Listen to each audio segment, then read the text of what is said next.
Susan followed Aslan to the woods before he went in it.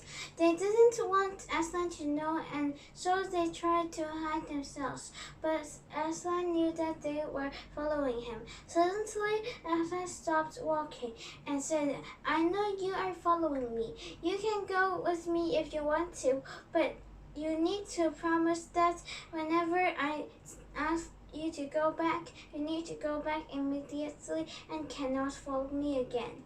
Lucy and Susan then appeared in front of Aslan and smiled. "Okay, we promised."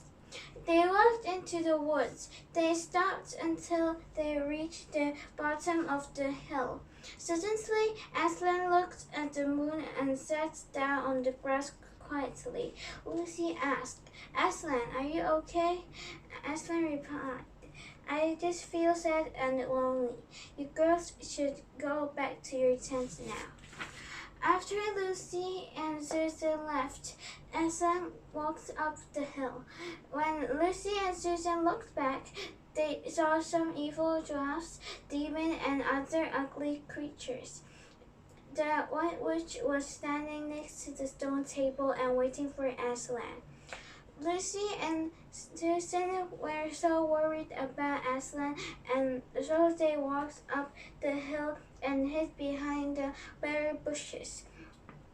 When Aslan reached the stone table, the White Witch asked all the creatures to attack Aslan and wrap him with strings. They even pulled the string tighter and tighter. The White Witch then pulled out her knife and said, "I will kill you first instead of Edmund.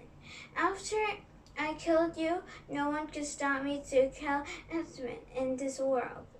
The White Witch then said to the dwarfs, "Shave all his hair to let him know how weak is he." Then one of the dwarfs shaved him and said, "Haha, you're just a weak cat.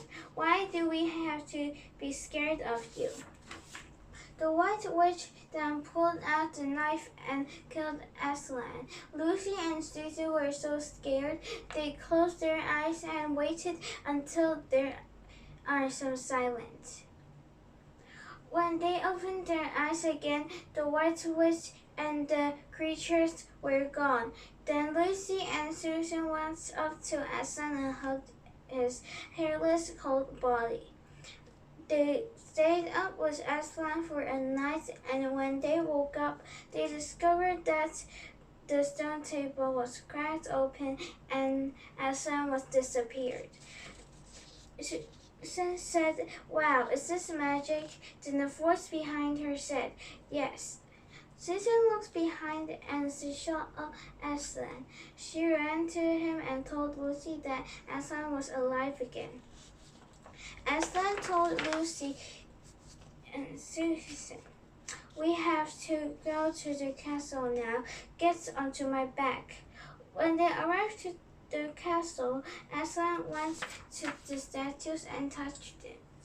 The statues became alive again, and the yard is no longer looked like a history museum.